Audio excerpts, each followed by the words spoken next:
En finance, c'est les mecs en bas qui font le taf. C'est les mecs en bas qui font le taf et les mecs en haut, ils racontent les histoires. T'as fait le trade de fou, tu l'envoies en copiant tout le monde. Et là, t'as plein de mecs qui ont rien foutu, qui vont répondre à tout le monde. Teamwork always wins. Quand tu fais un live sur Twitch, si t'as 10 viewers, t'es dans le top 1% des streamers. Une miniature de League of Legends où on me voit avec un Nasus derrière moi, où j'explique, j'appelle ça Nasus from Guignol to Diamant, quoi. Les mecs se disent, mais what the fuck. Bonjour à toutes et à tous et bienvenue dans ce nouvel épisode de Paroles de Prépa, pendant lequel je vais recevoir Marc, qui avait un parcours, ma foi, assez classique dans ce qui peut faire l'excellence des grandes écoles. Un grand lycée, une belle prépa, l'ESCP, un beau parcours aussi en finance, et puis vers 30 ans, un choix assez radical puisqu'il a décidé de devenir streamer sur Twitch, et aujourd'hui justement il partage énormément de contenu sur Twitch d'ailleurs ou sur différents réseaux sociaux, et voilà, ça m'a beaucoup intéressé de l'interroger pour justement comprendre les raisons de ce choix-là et aussi tout simplement ce qu'il en tire a posteriori. Donc voilà, j'en dis pas plus et je vous laisse découvrir ma conversation avec Marc.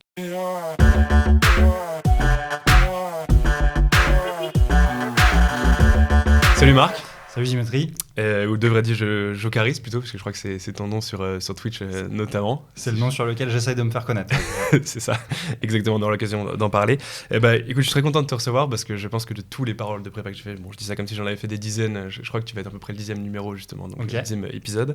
C'est sans doute le parcours un peu le plus what the fuck que j'ai eu l'occasion. Je sais pas comment je dois le prendre, mais ok. Plutôt bien, mais voilà, pour le synthétiser. Donc, bien sûr, tu as fait une prépa, hein, sinon tu serais pas là, mais tu as fait aussi le SCP, tu as fait un parcours en finance, on va dire assez, que je qualifierais de prestigieux, en tout cas, bon, enfin, tu pourras nous en parler.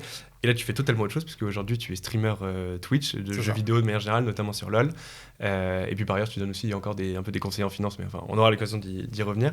Et en fait, je trouve ça intéressant parce que c'est quand même un choix un tournant assez radical, et je trouve ça toujours intéressant de pouvoir comprendre un petit peu les tenants et les aboutissants d'un tel choix. Ouais. Et voilà, parce que aussi, j'ai écouté l'interview que tu t'es donné à toi-même en quelque sorte, puisque c'était sur Twitch, et enfin, je trouvais que c'était juste...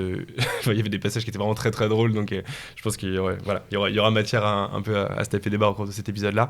Je te laisse peut-être te présenter dans les médias. Ouais, écoute, déjà, merci beaucoup de me recevoir ici. Très content de pouvoir raconter cette histoire. Donc, moi, je m'appelle Marc Lesage-Moretti. J'ai 31 ans, bientôt 32. Là, je suis de 91. Donc, j'ai fait une prépa, effectivement, prépa aux écoles de commerce à Saint-Jean-de-Passy, ECS. Après 2 ans de prépa en 2011, j'ai intégré donc, l'ESCP. J'ai passé 4 ans à l'ESCP, du coup, avec l'année de césure. Et puis après, j'ai passé 7 ans chez Goldman Sachs, où j'ai été vice-président. J'étais sales en produits cross-asset, produits structurés cross-asset. Et donc, j'ai quitté Goldman Sachs en février 2022, donc ça fait un peu plus d'1 an maintenant, pour me lancer donc, dans la creator economy en tant que streamer. Et aujourd'hui, du coup, je fais des streams à la fois sur les jeux vidéo, LoL, Zelda en ce moment, mais aussi je fais des talk shows sur la finance et puis sur d'autres sujets aussi. Bon, j'aurais 14 000 questions déjà à te poser, mais okay. Je vais me tenir à ce que j'ai préparé, et si ça te va, en procédant dans l'ordre chronologique, parce que je pense que ça rendra la chose la plus claire, la plus structurée possible. Déjà, pour revenir même un petit peu avant la prépa, est-ce que tu peux nous expliquer tout simplement quel lycéen tu étais ? Est-ce que tu étais un bon élève, un mauvais élève ? Est-ce que tu étais dissipé ? Est-ce que tu étais à fond dans les cours ? Est-ce que tu avais des passions ? Voilà, enfin, quel lycéen Marc était finalement ? Alors, en gros, au lycée, donc moi j'étais dans un lycée d'assez haut niveau, assez compétitif, s'appelle Saint-Louis de Gonzague Franklin. Oui, Franklin, le fameux Franklin. Et en fait, du coup, en première, ça allait, j'étais 15e de ma classe. Et en fait, quand on arrive en terminale, sur les 3 terminales scientifiques, il y en a 2 qui sont un peu très compètes, la T4, T5, et il y a la T3 qui est un peu moins forte. Là, tu nous parles des années 2010, en gros. Je sais pas si c'est encore le cas. Là, c'est 2009 que j'ai passé mon bac, c'est ça. Okay. Et donc moi, je savais que si j'étais pas en T4, T5 avec tous les cousins qui avaient fait Polytechnique, tout ça, voilà, j'étais la risée de la famille. Donc j'ai négocié un peu avec le préfet pour qu'il me mette en T4, T5. Donc j'arrive dans son bureau, il me dit, toi, Marc, je pense que tu seras très bien en T3. Et je dis, non, il faut me mettre en T4, T5. Le préfet, en gros, c'est quoi ? C'est le mec qui décide. On va dire, c'est le boss des premières terminales, quoi. C'est comme si, en fait, pour chaque promo, tu avais un directeur, quoi, un peu qui s'occupe de ta promo. C'est lui qui vient te remettre les mentions à la fin du trimestre, te donne un peu ton appréciation, tout ça, quoi. Okay. Et donc lui, je lui dis, non, il faut me mettre en T4, T5. Donc là, je termine en T4. Donc la classe, il y avait un gros niveau. Mais là, et c'était hyper important parce que c'est les dossiers pour rentrer en prépa, quoi. Donc là, premier trimestre de terminale, je suis 27e sur 31. Là, je me dis, deuxième trimestre, je me dis, je vais tout donner. Donc, je bosse pas mal au deuxième trimestre, en vrai. J'arrive 25 sur 31. Et donc, du coup, je lâche tout au dernier trimestre et j'arrive 29 sur 31. Puis avec les 3 derniers, on avait un truc où on mettait des images comme ça sur Facebook, le bon, la brute et le truand. Ouais, d'accord. Moi, j'étais mais bon. c'était vraiment... Enfin, ouais, ça, c'est un vrai lycée. Enfin, moi, je viens d'un lycée complètement random, donc pour nous, enfin, je veux dire, c'était ni une fierté, ni... Enfin, tu vois, que tu sois 3e de la classe ou 30e, enfin, ça changeait pas grand-chose. Mais... Enfin, Franklin, c'est vraiment un autre délire. Bah, d'ailleurs, on a parlé de Stan la dernière fois dans un autre épisode. Enfin, Franklin, d'ailleurs, tu y es depuis quand, en fait? Tu y étais depuis quand? J'y suis rentré en 6e. Je suis rentré en 6e, ouais. Et c'est quoi un peu le mood de Franklin? Est-ce que c'est vraiment une espèce de préparation à la prépa, en mode t'es déjà dans le carcan de l'excellence? C'est quoi un peu, parce qu'il y a aussi beaucoup d'images, je pense, d'Épinal autour de Franklin. C'est quoi un peu le délire, on va dire, de ce c'est un lycée jésuite. Ouais. Et en fait... Enfin, moi, ça m'a énormément apporté, je trouve. Pas tellement le côté catholique, parce que je ne me considère pas comme catholique aujourd'hui, mais le côté, un peu les valeurs que ça t'inculque, un peu essayer de faire toujours un petit peu mieux, tu vois, avec la devise jésuite, c'est ça, Ad Maiorem Dei Gloriam. Et en fait, voilà, tu essayes juste de te surpasser un petit peu et tout ça. Ouais. Y a plein de trucs qui sont organisés, qui sont trop cool, des programmes d'échange où tu vois, tu as un correspondant, donc tu as l'occasion très tôt d'aller en Allemagne et tout ça. Moi, j'étais en allemand LV1. Ça, dans la classe de latin, on a pu faire un voyage à Rome et tout ça. Donc en fait, et très très tôt aussi, on fait des oraux. Dès la seconde, on commence à faire des oraux. Donc moi, c'est un truc que j'ai ressenti en arrivant en prépa. J'avais l'impression que j'étais quand même plutôt à l'aise à l'oral. En colle, au début, tu te fais éclater en deux quand on a jamais fait. Ouais, c'est ça. Et moi, je me rends compte qu'en fait, je suis plutôt à l'aise là-dedans. Et effectivement, donc en première terminale, tu t'en rends pas du tout compte, mais on bouffe complètement sur le programme de prépa. On commence à faire des trucs un peu de prépa dès la première terminale. Donc ouais, le niveau est très bon.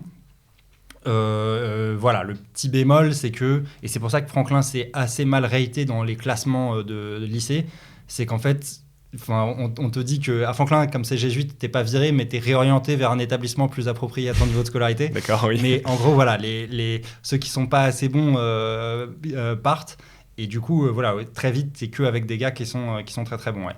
Après, moi, j'étais particulièrement mauvais aussi. Enfin, c'est pas juste les gens étaient bons et donc du coup j'étais 29e sur 31. Enfin, si j'étais 29 sur 31, c'est que j'étais pas très fort. Ouais, aussi, d'accord, quoi. mais par exemple, ok, au bac, t'as eu combien J'ai eu 14,3 au bac, je crois, j'ai la mention bien, 14,3. Okay. Et j'étais l'avant-dernier. J'étais l'avant-dernier de ta classe. L'avant-dernier de ma classe.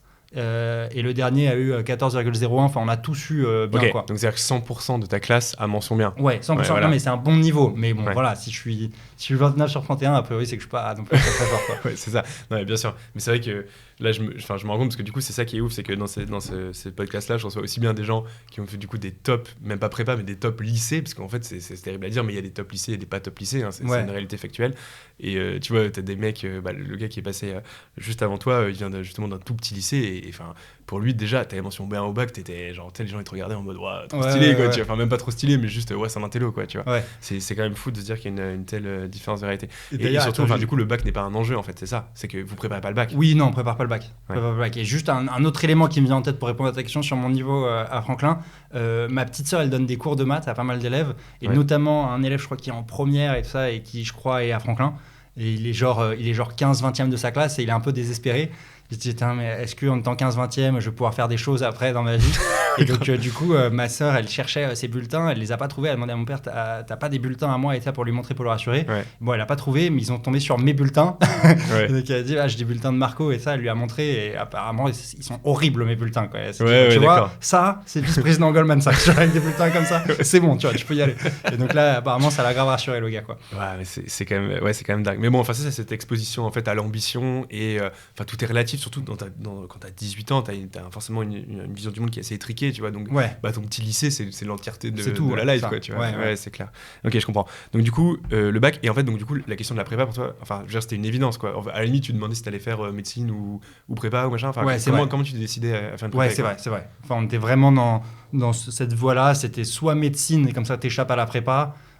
Sinon c'était prépa ou tu vois, ou si tu voulais être avocat, oui, là c'est des cursus universitaires, mais c'est vrai que t'allais pas en DUT ou en BTS ou machin, enfin il est pas question ça, tout le monde est matrixé par ça en fait, donc c'est vrai que tout le monde est dans des rails. Voilà, après la terminale, c'est la prépa en fait, et on le sait depuis tôt en fait, on le sait pas que depuis la première terminale. Tu vois, en arrivant en seconde, on est déjà en mode ah oui, Ginette, attention, ils prennent déjà les bulletins de la seconde en compte, donc dès maintenant, ça y est, c'est la compète. Le Franklin-Ginette, c'est vraiment voie, l'autoroute du kiff quand t'es à Franklin. Quoi. Ouais, c'est ça. Ouais, okay. C'est ça. Bon, pour moi, j'en étais très loin, mais c'est pour les 10 premiers. Ensuite, du 10 à 15, ils vont à Stan. De 15 à 20, ils vont dans des prépas un peu moins bons. Et ça qui est compliqué, c'est qu'en fait, quand t'es plus de 20e, bah, du coup, tu vas pas dans les bonnes prépas. Et les autres prépas connaissent mon Franklin. Donc moi, en fait, à la fin de ma terminale, bah, c'est simple, j'avais aucune prépa. J'avais juste un dossier éclaté.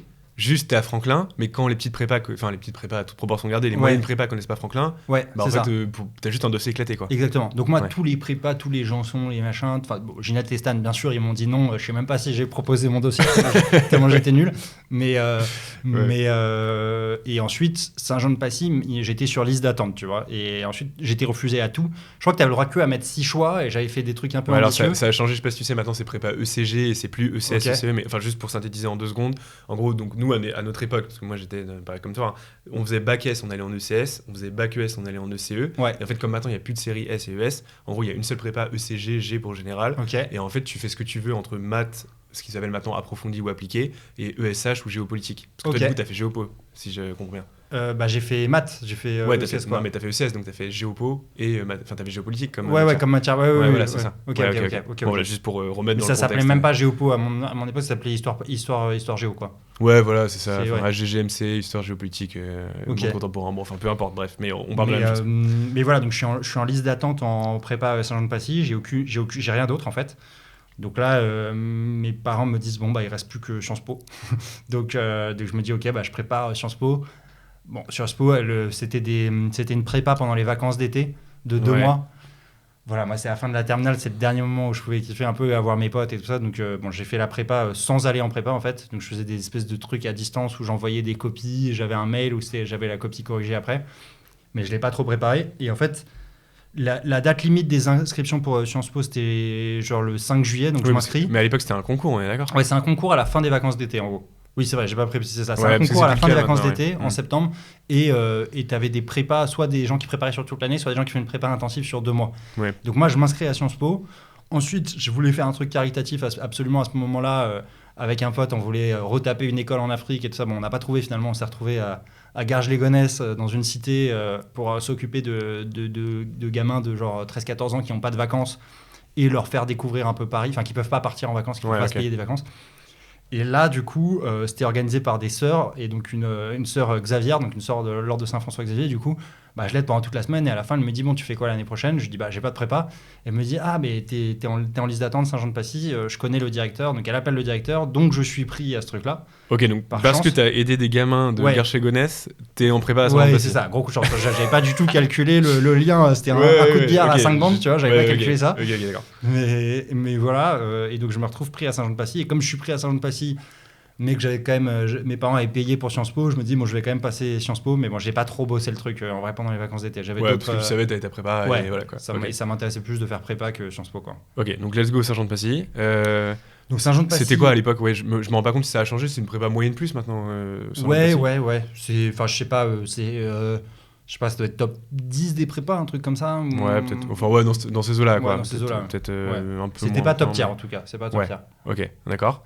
Et ok, et du coup c'est quoi un peu le mood ? C'est pareil, c'est très catho dans le mood ou c'est Alors le collège-lycée oui, mais en prépa, il y a des gens qui viennent de tous les horizons et tout ça, et donc même si au final je passe de Franklin à Saint-Jean, donc pur 16e à pur 16e, en vrai voilà, je vois des gens qui viennent d'autres horizons et je commence un peu à m'ouvrir l'esprit, parce que c'est le problème de Franklin. Moi j'ai adoré Franklin, mais t'es complètement dans ta bulle, quoi. T'es complètement dans ta bulle. C'est vraiment c'est catho 16, Paris 5. Complètement. Et ça, voilà, quand t'es tout petit, t'en rends pas forcément compte, comme tu le disais, quoi. C'est tout ton monde. Donc t'as l'impression que c'est normal, les soirées de rallye, et puis en plus, ça et tout, quoi. Sans faire les vieux boomers, mais à notre époque, entre guillemets, encore on n'a pas tout à fait de la même époque, mais en 2010, t'avais pas TikTok, Insta sur ton téléphone. Tu vois, donc t'avais quand même une vision beaucoup plus étriquée, je trouve, des choses. Enfin, t'étais pas en permanence à regarder d'autres personnes sur les réseaux sociaux, en fait. Complètement. C'est le tout début de Facebook, mais Facebook, on l'utilise moins pour ça. Enfin, c'est tout nouveau, Facebook. Ouais, et Facebook, à la limite, t'as que tes potes. Parce que maintenant, c'est ça qui est important de comprendre. C'est que maintenant, quand tu scrolles Insta ou machin, ok, il y a une partie où tu regardes les stories de tes potes, mais il y a surtout une partie où tu regardes des reels d'autres personnes qui n'ont rien à voir et tout. Alors qu'il n'y avait pas du tout ça, en fait. Ouais, t'as raison. Tu regardes pas des gens que tu connais pas, tu regardes que tes potes. Ouais, voilà, c'est ça. Donc tes potes, c'est littéralement les mecs de ton lycée, quoi. Ouais, c'est ça. Ouais. T'as raison. Voilà, donc j'arrive en prépa à Saint-Jean-de-Passy, donc oui, donc quand même plus ouvert, beaucoup plus que Franklin. Je découvre un peu ce que c'est que la vraie vie, quoi, on va dire. Enfin, en tout cas, plus qu'à Toute Franklin. proportion gardée. Mais... Non, ouais, toute proportion gardée, t'as raison de le dire. Et en fait, et voilà, et puis j'arrive, premier DST de maths, je suis à côté d'un gars qui vient de Bordeaux et tout ça. Et en fait, je sors du DST, j'avais fait genre 8 questions sur 40. Je m'étais dit, ok, c'est fini. Et je sors et le bordelais, il me dit, j'ai rien fait, quoi. J'ai rien fait dans le DST. Je lui dis, moi non plus, j'ai vraiment rien fait et tout. Il dit, bon, bah t'inquiète, écoute, on sera dernier tous les deux. Je lui dis, t'inquiète, moi j'ai l'habitude. 29e sur 31, je connais, tu vois. Ouais. Et en fait, la prof, elle rend les copies dans l'ordre classé. Et puis le moment où elle le rend, j'étais à côté du bordelais. Et moi, j'étais genre 3e de la classe et lui, il est dernier. Et il me dit, parce que lui, il avait vraiment rien fait. Ouais, c'est ça. Et il me dit, mais tu te fous de ma gueule. Et je prends sa copie. Et effectivement, il avait marqué 1A, puis il avait sauté une demi-page, 1B, 2A, 2B, comme ça, en laissant des espaces dans toutes ses copies. C'est pas la même définition de rien fait. Ouais, c'est ça. Lui, rien fait, c'était réel. Et il me dit, mais donc t'es un mytho, quoi. T'as pas rien fait du tout, quoi. Donc, et effectivement, avec 8 questions, je suis 3e, tu vois. Je sais plus combien, j'ai eu genre 9 sur 20 et t'es 3e de la classe, quoi. Ouais, donc, c'est ça. Puis je pense qu'à l'époque, il y avait peut-être plus ce côté où tu te faisais vraiment défoncer au premier DS. Alors, c'est peut-être toujours le cas dans certaines prépas, mais j'ai l'impression que c'est un peu plus édulcoré maintenant. Ouais. Et puis après, en fait, dans les concours, à HEC, le 20, il est à 50-60% du sujet fait. Ouais, fait. c'est ça, exactement. Ils mettent le barème à 20 sur. Ouais, complètement, t'as raison. Ça, quoi. Ok, donc du coup, tu dis que t'es pas si nul que ça. Même pas, hein, ça dépend des années. Hein. Tu vois, moi, HEC, je sais plus, j'ai entre 18 et 20 l'épreuve de maths. Et je me rappelle très bien, par contre, j'avais fait 19 questions sur 50. Ouais. Et je crois, ou 19, j'ai eu 19 sur 20. Je crois que c'était un point par question, en gros. Quoi. Okay. Et voilà, donc 40% du sujet. Ouais, c'est ça. Alors peut-être que c'est peut-être un peu plus... Ça dépend des années, après ça dépend de la bien sûr des années. Ouais, parce qu'en fait, t'es noté relativement aux autres, donc il suffit qu'il y a des années, par exemple, il y a une année en ECE, ils avaient fait un sujet absolument indigent, et le 20, c'était vraiment, t'avais vaguement compris le sujet, t'avais écrit ton nom dans la marge, t'avais déjà 5 sur 20. Quoi. Bah, c'est ça. Quoi. En fait, le seul truc qui est fixe, c'est chaque année, ils disent, voilà, la moyenne sera, je sais pas, 10, ou la moyenne sera 11. Donc en fait, ça change pas, et donc chaque année, ils font le truc pour que la moyenne soit de 11 une fois qu'ils reçoivent les copies. Donc, tu as peut-être des gars qui auraient eu 27, 28, et ils les remettent tous à 20 pour que la moyenne soit 11. Quoi. Donc, voilà. Ok. Donc, du coup, tu te rends compte que pour la première fois de ta vie, tu es plutôt en tête de classe, quoi, en quelque sorte. Donc là, moi, le problème, c'est que voilà, quand je suis je suis pas quelqu'un forcément qui est bon pour courir en tête. Donc là, direct, je vois que je suis devant. Je lâche tout avec mon autre pote de Franklin. C'est tous les soirs après la prépa, on va se faire des FIFA et tout. C'est bon, on est devant, on est bon. En allemand, on est trop fort. Il y a même un DST où j'arrive à battre le bilingue, tu vois, parce qu'en allemand, franchement, notre prof d'allemand à Franklin, elle nous avait trop bien préparé à la prépa, c'est fou. Donc on se rend compte de ça. Aux oraux, on est naturellement à l'aise en culture générale, en histoire géo. J'arrive à ramener le truc sur un terrain que je connais, tu vois, j'arrive toujours à m'en sortir. Et donc ça passe ou ça casse. Parfois, il y a des profs qui me disaient vous êtes complètement hors sujet. C'est ça.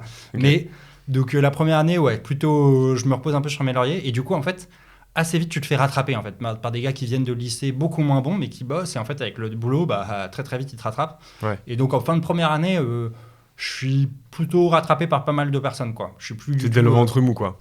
Ouais, je passais de 3 à 10e, on va dire, quoi, de la classe, quoi. Ouais, ok.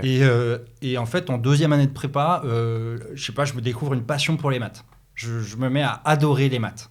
Donc, mais au point où je me prends pour un chercheur mathématique, tu vois, je vais faire toutes les annales comme ça dans ma grotte, j'arrête de bosser toutes les autres matières et je sors de ma grotte en mode magnifique annale 2003 de l'ESSEC, comme ça, tu vois, je ressors avec un beau millésime, quoi. Et donc j'avais un pote qui me disait fais gaffe, il n'y a pas que des maths au concours, quoi.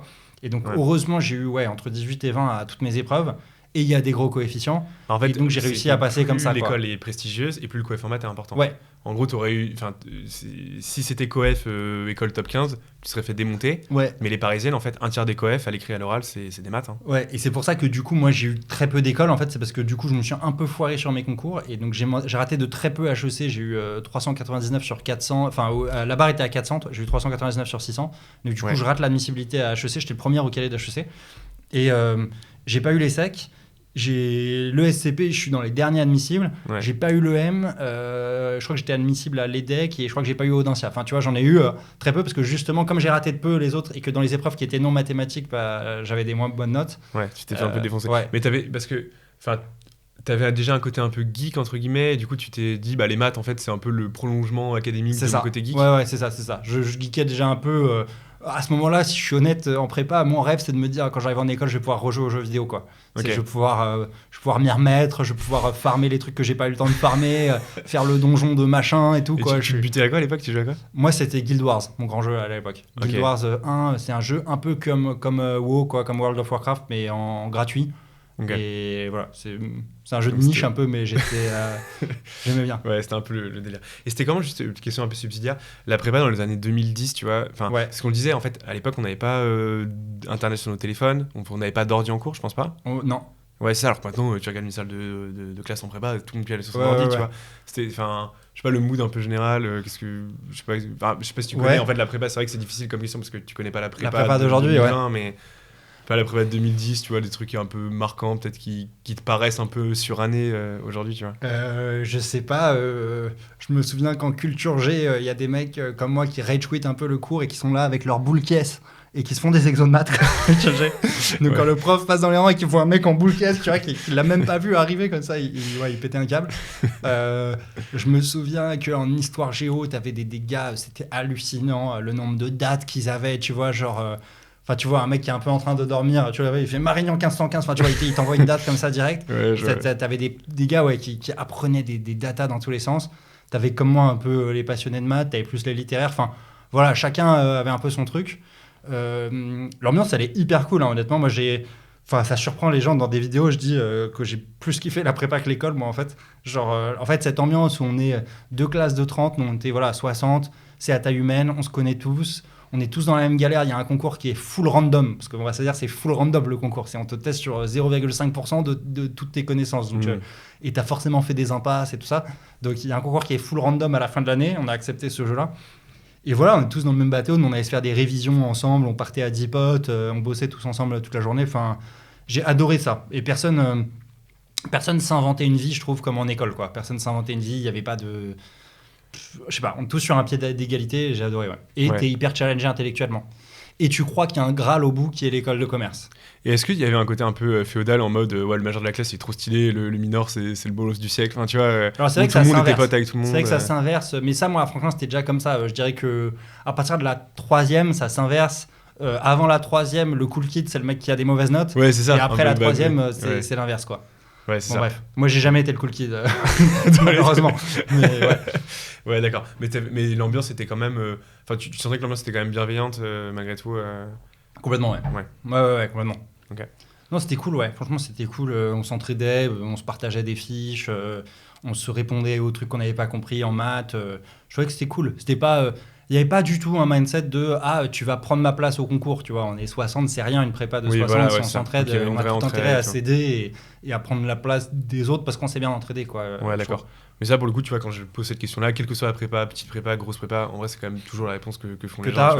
Ok. C'est marrant, tu vois, le décalage quand il y a des terminales qui évidemment, n'ont pas vécu la prépa par définition parce qu'ils sont en terminale, qui disent ouais, c'est l'enfer, machin, et qu'en fait, 90% des. Et puis, tu vois, pourtant, enfin, on a discuté, enfin, justement, ce podcast-là, on le fait parce que c'est un mec que je connais, que je salue, qui s'appelle Adem, d'ailleurs, il se reconnaîtra, qui m'a dit, faut absolument. Qui est en prépa, hein, il a Ginette d'ailleurs, lui, et il m'a dit, faut absolument que tu l'interroges, il est trop stylé, mais tu vois, je t'ai pas casté, entre guillemets, parce que je sais que t'adores la prépa ou quoi, c'est vraiment un ressenti un peu général en fait de beaucoup de gens et c'est fou un peu l'écart de perception entre les deux. Mais j'aurais pas aimé, je pense, le savoir en prépa. Enfin, je sais pas. Parce que si en prépa, on te dit, là, en fait, c'est le meilleur moment et l'école, tu vas moins aimer. Je sais pas. En prépa, je pensais vraiment que c'était le Graal, l'école. Et on me le vendait comme l'école, ça va être trop bien. Et plus jamais de ta vie, t'auras à bosser. Et c'est bon, t'es dans des rails après en école. Enfin, je trouve qu'en prépa, t'as vraiment cette naïveté-là de croire que c'est bon, t'as une bonne note en maths.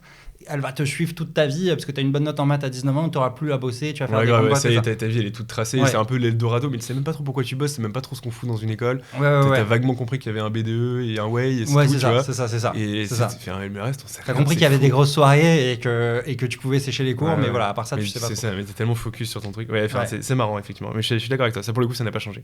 Ok, donc du coup, tu passes tes concours, donc en gros, t'as une pure note en maths, des notes moyennes plus ailleurs. Tu te retrouves admissible à l'ESCP, à l'ESSEC, du coup, c'est ça ? Non, pas à l'ESSEC, à l'ESCP et à l'EDEC, et c'est tout. Enfin, et après, et les écoles en dessous mais bon, c'est vrai que par rapport aux notes que j'avais, du coup, en deuxième année, pour le coup, j'ai bossé, j'étais dans les 2/3 de ma classe en prépa, et c'est vrai que voilà, mes profs s'attendaient à ce que j'ai HEC quasiment easy, quoi, et enfin... En tout cas HEC ou ESSEC, bref, on s'attendait pas à ce que je sois juste admissible ric-rac à l'ESCP. Donc t'as plutôt raté des écrits. Ouais, pour moi c'était un peu décevant, mais bon, j'étais très content. Enfin, moi, une parisienne, ça m'allait très bien. Je m'en souhaitais, que ce soit HEC ou ESSEC. Okay. Et les euros, du coup, t'as dû cravacher pour rattraper, parce que t'étais pas dans les admissibles qui étaient admis en égal, quoi. C'est ça. Okay. Et en fait, entretien de personnalité, je sais pas, je tombe sur un gars qui m'envoie un peu des pics comme ça, il me tente, il me dit bon, vous aimez Rihanna, vous préférez quel chanteur et tout ça, c'est quoi votre chanson préférée de Britney Spears, j'arrêtais pas de me chauffer. Et au bout d'un moment, il me dit comment vous me voyez en soirée. Donc je me dis bon, tu vois. En entretien, le mec Ouais, en entretien. En fait, les autres me posaient des questions sérieuses et il y avait lui qui est en fait un prof de l'ESCP, je le savais pas. Et il me dit comment vous me voyez en soirée. Okay.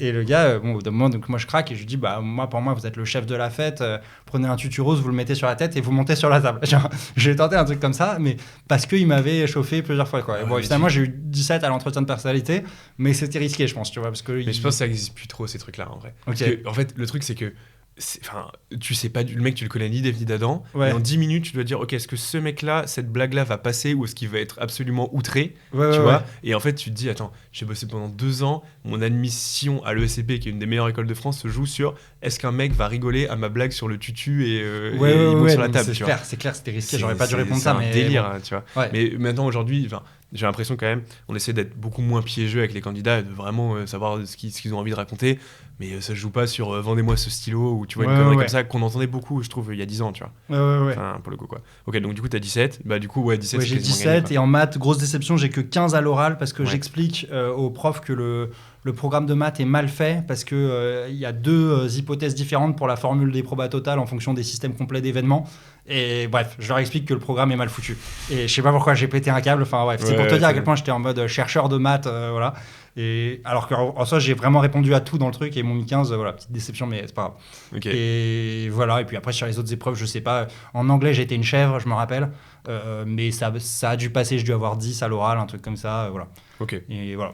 Bon d'accord, tu finis admis tranquille. On est content, voilà, on est à l'ESCP, voilà. C'est cool, la vie est belle. Et donc la vie est belle, donc t'es content, l'été machin, et en fait t'arrives, et ce que tu disais, hein, je paraphrase ce que tu disais dans l'interview, enfin pas l'interview du coup, mais le témoignage que t'avais donné, le live, c'est ça. En fait, là tu te rends compte que mais en fait la prépa c'était limite mieux que l'école, quoi. Ouais, en quelque sorte. c'est ça. Je kiffe pas déjà les cours, je suis pas challengé intellectuellement dans aucun cours, donc j'ai plus du tout ce que j'avais en prépa, et en fait je découvre pour la première fois que ce que je kiffais c'était être challengé intellectuellement, tu vois, je me rendais pas compte avant, tu vois, avant t'es un gamin, les cours pour toi c'est l'enfer, les concours c'est l'enfer, tu te dis pas que tu aimes être challengé intellectuellement, c'est ça. Là je me rends compte que quand il y a plus rien, quand c'est vide, c'est horrible, tu vois. Et ce qui me gêne, c'est que j'ai l'impression que les autres autour de moi, ça les gêne pas tellement, tu vois. J'ai l'impression que tout le monde a l'air bien dans les teufs et tout ça. Alors moi j'adorais les teufs, bien sûr, j'étais content d'avoir les soirées et tout ça, mais enfin, j'étais content sur l'idée de faire la teuf, mais dans cette teuf, j'étais pas à l'aise. J'étais pas à l'aise parce que, déjà, fallait que je gagne un peu ma vie à ce moment-là. J'ai de la chance, hein. Mes parents m'ont payé mon école et tout ça, et mon logement, mais sur le reste, voilà, fallait que je commence à payer un peu mes dépenses du day-to-day. Et comme je voulais du coup continuer les maths, je suis devenu prof de maths en classe préparatoire chez Optimal Prépa. Et donc j'avais 2 classes de 15 élèves et ça me demandait énormément de temps. Okay. Mais du coup, je suis passé un peu à côté de la vie associative en école, quoi. Et il n'y avait pas trop d'assauts dans lesquels je me représentais. Je me suis dit, est-ce que je suis obligé de trouver une case dans laquelle je me mets ? Tu te retrouves un peu en décalage avec les gens de l'ESCP qui vivent pleinement l'expérience de l'ESCP. Parce que oui, ok, surtout en première année, les cours... Là, on parle de l'ESCP, c'est un peu le cas partout. Les cours sont effectivement pas très challengeants intellectuellement. A fortiori pour des mecs qui sortent de prépa et qui ont eu l'habitude de se buter sur la moindre date du programme de géo qui est juste comme ça. Enfin bref, voilà. Mais du coup, la vie asso en général, ça contrebalance un peu ça. Parce que du coup, en fait, tu passes d'un truc où on t'a demandé d'apprendre des quantités d'informations, où limite le prof, c'est tout juste, il te dit pas ce soir tu vas faire tel exercice, tel machin, vas-y mon grand, la vie est belle, le monde est large, fais ce qui te plaît dans la vie. Ouais, c'est ça. C'est un peu ça, quoi. Ok. C'est ça. Donc voilà, je suis certainement passé un peu à côté de certains trucs en école, mais c'est vrai que j'avais du mal à... Enfin, le système d'assaut me plaisait pas, le système où... T'as 15 mecs avec des pulls capuches qui se mettent à bully des gars en soirée, tu vois, qui n'ont rien demandé, des gens un peu qui s'inventent une vie aussi que tu connaissais du lycée ou de la prépa, et tu les vois et c'est plus du tout les mêmes en école, et t'as l'impression qu'ils s'inventent un peu un personnage. Et voilà, moi je croyais que ça allait être cool d'être en mode électron libre, je suis pas dans une asso, je m'assume comme ça, mais pas du tout. Donc bref, j'étais pas vraiment le cool kid en école, on va dire. Et puis ça me prenait beaucoup de temps les trucs de maths quand même. Par contre, le seul truc que j'ai vraiment kiffé, c'est le sport en fait. Genre tous les jeudis après me libérer pour aller faire tes compètes et tout. Moi j'étais dans l'équipe de foot. Enfin c'était cool quoi. On allait jouer contre les SEC, contre Polytechnique et tout. Après le soir au bar, on débriefait du match. Enfin c'était hyper sympa. Voilà, Je faisais faire t'avais ce côté communauté équipe qui était chouette. Ouais, Quoi. Okay. ouais. Et il y a quand même des trucs qui t'ont plu, je sais pas, un semestre en particulier, un cours en particulier, ton échange ou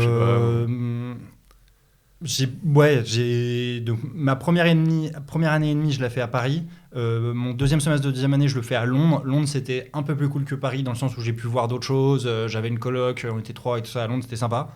Ensuite, j'ai fait mon année de césure donc chez BNP Paribas. Et ma dernière année, mon premier semestre de dernière année, j'ai pu partir à UIUC, University of Illinois at Urbana-Champaign, donc dans l'Illinois, près de Chicago. Et ça, c'était trop bien, ouais. Ça, c'était vraiment très très cool, ouais. Ouais, la découverte américaine, c'est ça, c'est l'échange. En gros, quoi, tu restes 5 mois, 6 mois, un truc comme ça? Ouais, c'est ça, 5 mois, 6 mois, ouais, ça. De août à décembre.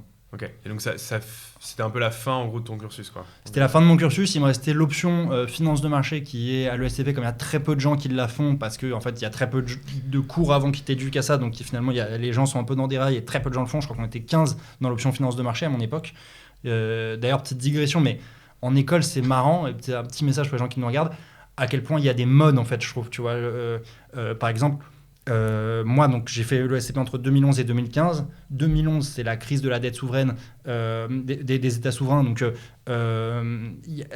ça embauche plus du tout en finance. Et du coup, la mode de la finance était un peu passée. Il y avait eu la mode un peu du conseil. Et moi, quand je sors en 2015, ça commence à être la mode de l'entrepreneuriat. Tu vois, mais et je pense que ça, c'est des cycles.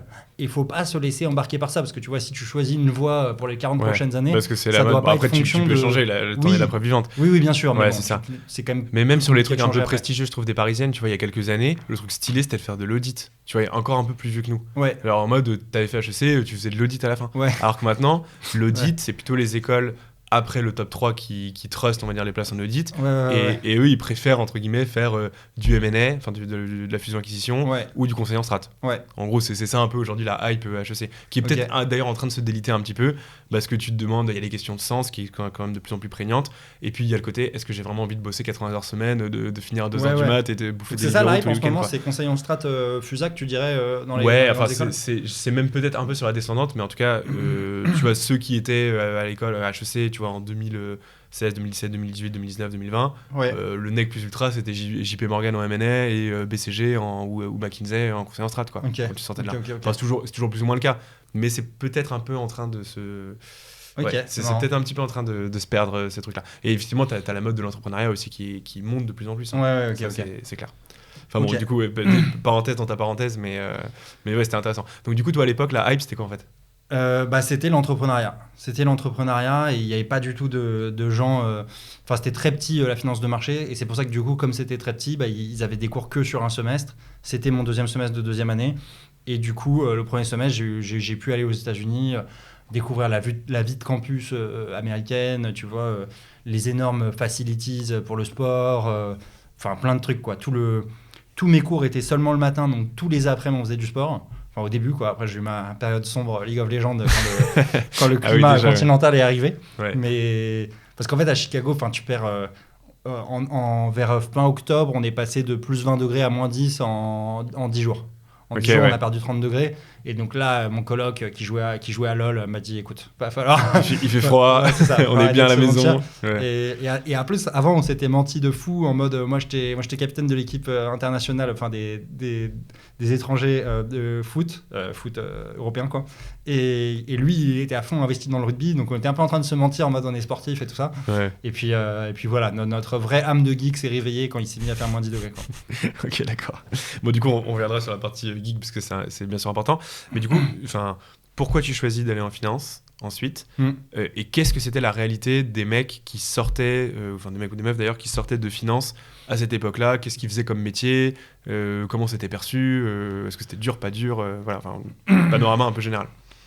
Alors, je me lance en finance parce que c'est le seul cours où j'ai l'impression d'être challengé intellectuellement. En finance de marché, je dis bien. En finance d'entreprise, je fais des tests. Je suis hyper déçu au début parce qu'à l'ESCP, on n'a que des cours de finance d'entreprise au début, dans le Juste, cursus tu commun. peux peut-être expliquer, parce que nous, ça nous paraît peut-être évident, mais je me dis pour des gens en prépa, même finance d'entreprise, finance de marché, tu vois.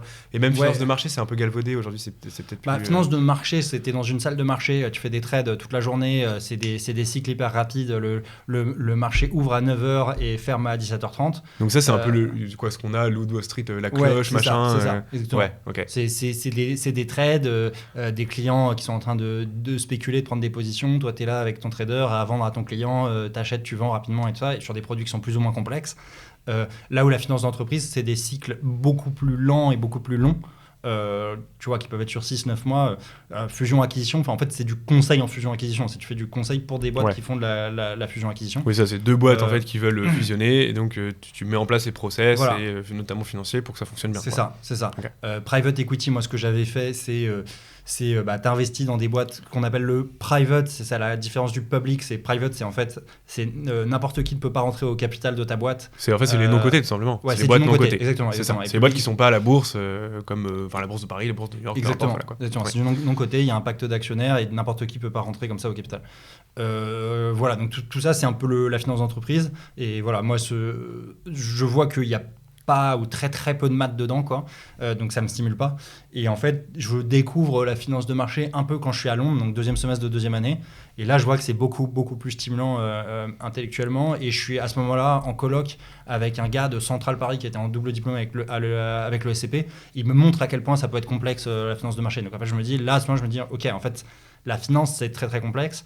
Et c'est ça qui m'attire. Je me dis, là, je vais pouvoir me challenger. C'est le seul cours en gros de tout le SCP où j'avais l'impression qu'il y avait un challenge. Parce qu'il y a un côté très maths. Ouais, il y a un côté très maths. Ouais, c'est ça. Mais ce qui correspondait à mon profil, ce que je dis, c'est par rapport à moi, bien sûr. Je ne dis pas que les autres cours c'est nul ou quoi. C'est juste pour moi, c'est ce qui me parlait, quoi. Ouais, ok. Et du coup, alors, tu vas nous dire ce qui est faux, ce qui est vrai, mais bon, l'image qu'on a, c'est en gros, t'es stagiaire en finance. En fait, on va te fouetter pour vérifier si t'es capable de supporter la charge de travail qui est extrêmement conséquente. Tu fais des horaires absolument démentiels. T'es un peu je vais essayer d'être poli, mais t'es un peu le petit larbin, on va dire, de tous les tâches. Tout le monde te refile les trucs. Enfin, qu'est-ce qui est vrai, qu'est-ce qui est faux Donc, attends, tu commences dans quelle boîte d'ailleurs Alors, mon année de séjour, je l'ai fait chez BNP Paribas. Je fais toute mon année, je fais 10 mois de stage chez eux. Avec une petite magouille puisqu'on ne pouvait pas faire des stages de plus de 6 mois, donc je fais 6 mois puis je suis prestataire de service via la junior entreprise pendant 4 mois, donc 10 mois là-bas. Ensuite je fais ma dernière année à l'ESCP et ensuite j'arrive en stage de fin d'études chez Goldman Sachs en mai 2015. Ok. Voilà. Et donc voilà, pour répondre à ta question, c'est très différent en fait entre les banques françaises et banques américaines. Banque américaine, c'est ce que tu viens de décrire. Parce que c'est des boîtes qui cherchent à être beaucoup plus rentables en fait que les banques françaises. Il y a un PNB par tête, un produit net bancaire, c'est-à-dire le chiffre d'affaires pour les banques, qui est beaucoup plus élevé que dans les banques françaises. Et donc oui, tu te retrouves à tout faire et plus t'es bas dans la pyramide, plus tu fais tout, et le mec qui est en dessous de tout le monde, c'est le stagiaire. Donc, t'es le plancton de la chaîne alimentaire. Ouais, c'est ça, n'importe qui peut te staffer. N'importe qui peut te staffer, tu vois, même les assistants/assistantes peuvent te dire de décrocher leur ligne et tout ça. Enfin, t'es à la disposition de tout le monde. T'es à la disposition de tout le monde, voilà. Ok, d'accord. Et tu faisais quoi concrètement Alors moi, j'arrivais à 7h30 le matin. Le matin, je travaillais de 7h30 à 9h pour l'équipe Cash Equity qui envoyait un morning à leurs clients. Donc d'abord, je regroupais les différents articles de la recherche, parce que la recherche, il se lève encore plus tôt, parce qu'il y a potentiellement des news sur l'Asie pendant la nuit et tout ça. Donc je regroupais les articles de la recherche les plus intéressants et je préparais un morning en anglais. Ce morning, il partait à 8h30. Ensuite, de 8h30 à 9h, je devais traduire tout ça en une demi-heure en français. Donc hyper speed. Donc voilà, parfois j'étais à la bourre, mon morning partait vers 9h15. Vers 8h30, il y avait mes boss des produits structurés qui commençaient à arriver. Donc moi après, à partir de 9h, je bossais pour les produits structurés, mais vers 8h30, je commençais à me faire chaser sur des confirmations sur des trades clients qui ne sont pas partis, des term sheets qui ne sont pas partis, des problèmes de back-office, de flux, de machin. Donc ça commençait déjà à chauffer. Donc à 9h déjà, c'était chaud. Ouais, la journée, à 9h, t'es en PLS et tu t'es levé à 6h30. Ouais, c'est ça. À 9h. T'étais au taf à 6h30, donc tu t'es levé à 6h30, quoi. Ouais, à 9h, c'était déjà la PLS. C'était déjà sa gueule, machin. Je commençais à me faire chaser par mes boss. Il est 9h01, le morning n'est pas parti. Il y a le mec du cash qui fait Marco, on en est où sur le morning, machin. Et ça commence à monter, tu vois. T'es là, ça commence à chauffer. Et ensuite, voilà, toute la journée, ça n'arrête pas. Et puis souvent, t'as pas le temps d'aller bouffer, mais c'est toi qui es responsable un peu d'aller la chercher bouffer pour tout le monde. Donc, si tu te lèves pour aller chercher un sandwich, voilà, faut que tu proposes à tout le monde, quoi. Machin, oui, c'est ça. Donc, en plus, tu fais livreur Deliveroo avant l'heure. Ah oui, t'étais Deliveroo, t'arrives avec 54 commandes et ça, avec le gars, fallait lui enlever le saumon dans le truc. Lui, il aime pas les avocats. Enfin, faut que tu saches un peu les prérequisites pour tout le monde. Okay. Et donc, je reviens et puis voilà. Et puis, j'ai cette fameuse histoire où à un moment, un mec me chassait pour que j'aille manger. Et juste, j'avais pas le temps jusqu'à 17h30 et il m'a pas cru. Il m'a dit, à 17h30, il revient, il me dit, Marco, qu'est-ce que tu fous là? Je t'avais dit de me prendre un sandwich et ça. Et j'ai dit, je me suis pas levé de ma chaise. Et il se tourne vers mon boss et il me dit, tu vas me faire croire qu'il s'est pas levé de sa chaise depuis 9h, ce mec. Et mon boss, il dit, ouais. Et là, je peux te dire que jusqu'à minuit, il a du taf, quoi. Donc voilà. Donc, t'as fait 16h t'as le marché qui se ferme. Donc là, t'as la petite accalmie. Tu fais de ça, tu peux aller épicer. La blague, souvent en banque, c'est genre, quand t'as une grosse pause, un gros moment de chill, tu dis à quelqu'un, viens, on va se prendre un verre d'eau, tu vois. Genre, c'est la kiffance. La kiffance du moment, c'est que tu vas à la cafette prendre un verre d'eau, mais quand tu vas prendre un café, un verre d'eau, ce que tu veux, c'est t'y vas, le truc cool et tu reviens, tu vois. Il n'y a pas de pause café, quoi. Ça n'existe pas, bien sûr. Donc, du coup, les fumeurs en banque américaine, c'est hyper mal vu, quoi. Genre, un mec qui va se faire des clopes et de ça, des post-clopes, tu ne peux pas dans une banque américaine. Quand on t'appelle de smoker guy, machin, genre, c'est hyper mal vu parce que les gens se disent s'il fume, ça veut dire qu'il prend des pauses, quoi. Ouais, c'est ça. Alors qu'en plus, si tu fumes vraiment, tu dois être assez stressé de pas fumer, donc stress plus stress, ça va pas être terrible. Enfin, donc bref, voilà, 17h30, le marché ferme, cool, tu peux te permettre d'aller prendre un verre d'eau plus pisser et ensuite, il reste pas mal de taf à faire jusqu'à 22, 23, voilà, ça peut terminer assez tard. Donc ça, c'est le stage. Mais banque américaine. Banque française, c'est beaucoup plus chill. Quand bien même t'es le mec le plus motivé du monde, ça veut dire que c'est totalement impossible de dormir 8 heures. Donc si t'as besoin de 8 heures de sommeil, en fait, t'es niqué. Genre, moi, c'est une bonne question, parce que moi, je suis un énorme dormeur. Donc je dormais 7h30 on va dire par nuit parce que j'essayais vraiment de rentrer pour faire mais je rentrais. Alors, à ce moment-là j'avais la chance, je vivais chez mes parents et donc ça m'a énormément aidé parce que j'arrive, voilà, et j'avais tu vois, ils m'avaient préparé à dîner, j'avais une chemise en passé, tu réchauffais un peu le truc c'est ça. Franchement, ça m'a été d'une énorme aide parce que sinon ça aurait été très compliqué. Ils m'ont supporté pendant ce moment-là, mais c'est vrai que alors la chance que tu as quand tu es en finance de marché, c'est que tu travailles quasiment jamais le week-end parce que les marchés sont fermés. Et c'est très rare que tu te sois mis en retard au point de devoir bosser le week-end. Et donc le week-end, tu te reposes. Par contre, tu peux pas, effectivement, si tu dors, 7 heures au lieu de 8 heures tous les jours de la semaine, tu accumules une dette de sommeil, donc faut que tu rattrapes 5 heures le week-end. Et donc tu peux pas faire la maxi tough tout le week-end et après revenir, sinon tu t'éclates, quoi. Donc c'est une période un peu de sacrifice. Enfin, il faut voir ça comme une deuxième prépa, quoi, qui dure 6 mois, c'est une prépa, quoi. Ouais, d'accord. Ouais, ta vie est intégralement focalisée sur ça, quoi. C'est ça. Okay. Mais ce qui est cool par rapport à la prépa, tu vois, juste pour faire le parallèle, c'est que c'est moins random, quoi. C'est-à-dire que c'est 6 mois, ça va jouer sur le long terme, c'est un marathon. Si tu fais bien ton taf, que tu te reposes quand il faut, que tu essayes de faire le mieux, il y aura des merdes, tu vois, il y aura des fuck-up, mais quand il y a une merde, tu essaies de bien la gérer, d'en parler aux gars et de pas mettre la merde sous le tapis et de régler le problème. Voilà, ça va se jouer sur le long terme, ça va être moins random que tu travailles de fou et après tu as un concours random, quoi. Ok. Bon, après pour la prochaine question, donc le stage ça se passe bien, on va dire, en tout cas tu te démerdes bien en gros. Et du coup, comment ta carrière en finance débute ensuite, combien de temps elle dure? Et alors là, j'anticipe un peu, mais il faudra que tu nous parles du coup de cette transition from je fais de la finance, je suis VP chez DS, et aujourd'hui je stream sur Twitch et j'explique la finance et ce que je fais en jeu vidéo, quoi. Ok. Le stage, voilà, il y a des hauts et des bas, c'est compliqué. Il y a des moments où mon équipe veut embaucher un autre gars. Après, finalement, j'arrive à me faire embaucher. Ce qui est marrant, c'est que ça change un peu du tout au tout. C'est marrant à quel point il y a un peu un phénomène aussi de mode, tu vois. C'est-à-dire qu'il y a un moment où mon équipe ne voulait pas m'embaucher, ils embauchaient quelqu'un d'autre. Finalement, ils n'ont pas pu parce que c'était un summer qui est parti dans une autre équipe. Et donc, moi, il y a une autre équipe qui commence à s'intéresser à moi. Et quand il y a une autre équipe qui a voulu commencer à me prendre, là, d'un coup, j'avais 4 équipes qui voulaient me prendre. Enfin, c'est marrant, tu vois. C'est-à-dire que même sur les stagiaires, tu as l'impression que les mecs, tu es dans une salle de marché, même les stagiaires, ils ont une valeur, une action, tu vois, qui monte et qui descend, quoi. Et donc, voilà, je finis par me faire embaucher. Là, je suis analyste, donc c'est les grades, c'était analyste pendant 3 ans, puis associé de 3 ans, puis vice-président. Bon, bref. Donc, je fais ma carrière chez Goldman. Là, la dimension temps, elle s'accélère en fait, parce que t'es dans un taf où tu bosses énormément, t'es à fond. Moi, j'ai vraiment adoré mon taf pendant les premières années, j'étais passionné par ça. Donc voilà, j'ai adoré jusqu'au moment, pendant 6 ans, on va dire, jusqu'au moment où je passe vice-président. Alors, je suis passé vice-président au bout de 5 ans. Et après, j'étais. Ouais, alors peut-être expliquer un peu les grades, parce que vice-président, ça veut pas là que t'es vice-président, genre. Oui, bien sûr. T'es pas numéro 2 de. C'est vrai que je dis ça parce que j'ai l'habitude de gens qui connaissent ça et de ça, mais VP, c'est juste un grade un peu pompeux pour dire que t'as passé 5-6 ans dans la boîte, quoi, en gros, quoi. C'est juste en fonction des boîtes, dans certaines boîtes, ça va être executive director, dans d'autres, c'est VP, vice-président. Et voilà, c'est juste, tu as 3 ans d'analyse, puis 3 ans d'associate, ce qu'on appelle des systèmes up or out, quoi. C'est-à-dire, soit tu es promu, tu peux jamais stagner, en gros. Soit tu dégages. Jusqu'à vice-président, Jusqu'à vice-président, ouais. Et après, vice-président, le système up or out s'arrête. Là, tu peux rester VP 15 ans, 20 ans. Le stade d'après, c'est managing director. Donc, tu as un directeur qui est forcément manager et qui gère forcément un business et un gros business. Si tu es un boss de 4-5 personnes, tu ne seras pas managing director, a priori, sauf s'il y a un PNL, enfin un profit énorme et tout ça. Et ensuite, c'est partner. Donc, partner, c'est juste que pourquoi il y a des partenaires, c'est parce que historiquement, Goldman était non coté, je crois, jusqu'aux années 2000. Et donc, il y avait des partenaires qui étaient en fait en français associés, quoi, des associés au capital. Oui, d'accord. Donc, voilà. Donc, oui, vice-président, sur les 35 000 personnes de Goldman Sachs worldwide, je sais pas, des vice-présidents, il doit y en avoir 3 000, un truc comme ça, quoi. Enfin, c'est 10% donc, des on va dire, effectifs. en gros, tu es le top 10% de Goldman Sachs, quoi. Ouais, enfin, oui. À peu près, bon. Ouais, je suis pas sûr des chiffres, honnêtement, mais oui. Okay. Bon, dans ces eaux-là, on va dire top 10, voilà, à 30 piges, bon, j'imagine que tu gagnes plutôt bien ta vie à ce moment-là. Ouais. La vie est belle, quoi. Enfin, la vie est belle. Ouais, alors la vie est belle. Donc, en fait, plus tu montes, moins tu as de charge de travail, parce que tu as des gens qui travaillent pour toi. Mais il y a plus de politique, il y a plus de trucs. C'est moins... Quand tu es junior, en fait, tu fais ton taf, tu te fais fouetter, entre guillemets, jusqu'à 22h, mais voilà, une fois que tu as tout donné, tu as bossé comme un fou toute la journée, après, c'est bon, que tu vas chez toi, voilà, il n'y a pas de... Et le week-end, c'est bon, tu veux sortir, un peu faire d'autres trucs, voilà. Quand tu es plus haut, c'est tout le temps des WhatsApp avec les boss. Il y a toujours des histoires, des trucs. T'envoies des mails, fallait pas copier un tel truc. Il y a énormément de politique. Et ouais, moi j'avoue, c'est ça qui m'a un peu saoulé parce que je pense que je suis pas bon en politique, je suis pas un animal politique.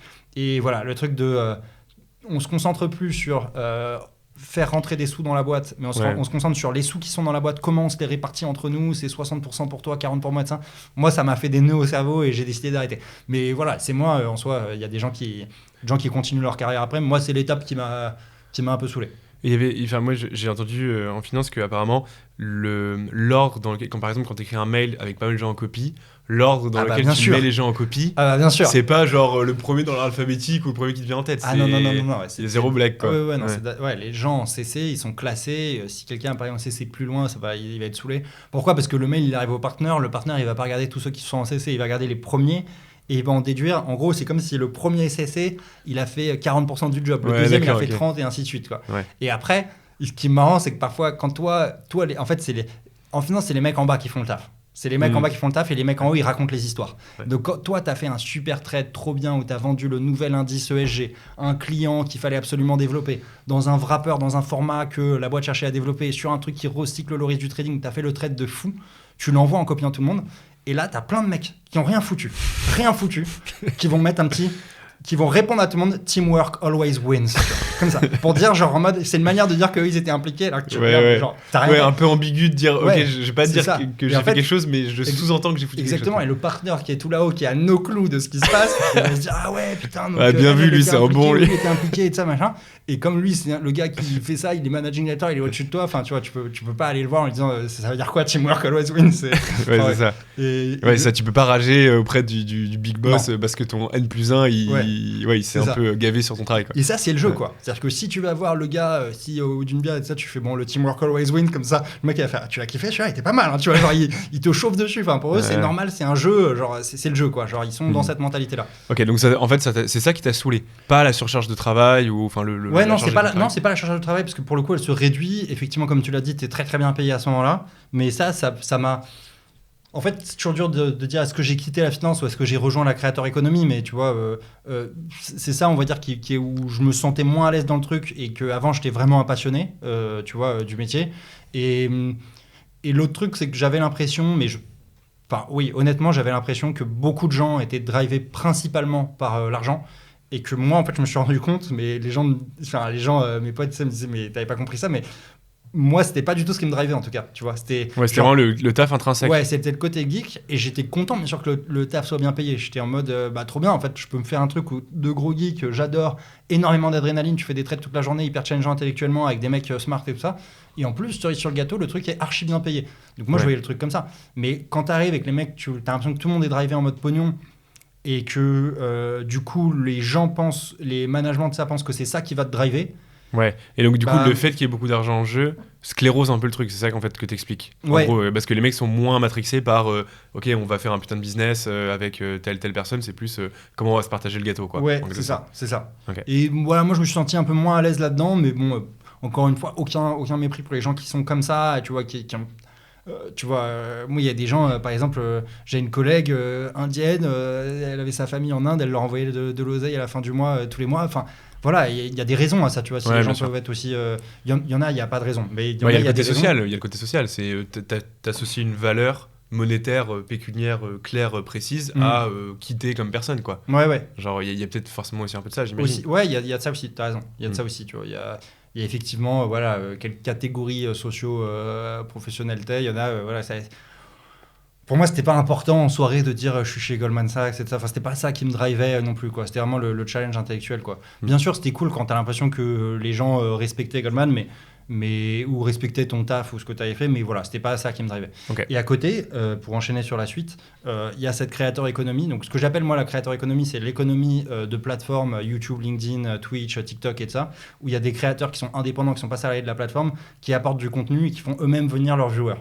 Ok. Et en fait, ce truc-là, moi j'ai mon grand frère qui est à San Francisco, qui est entrepreneur en Silicon Valley, et il me dit en Silicon Valley, les investisseurs, quand tu prononces dans un pitch le mot créateur économie, ils disent ah ça c'est de la créateur économie, ils disent ok combien j'en mets, enfin ça rendait dingue les gars, c'était le next big thing, tu vois. Mhm.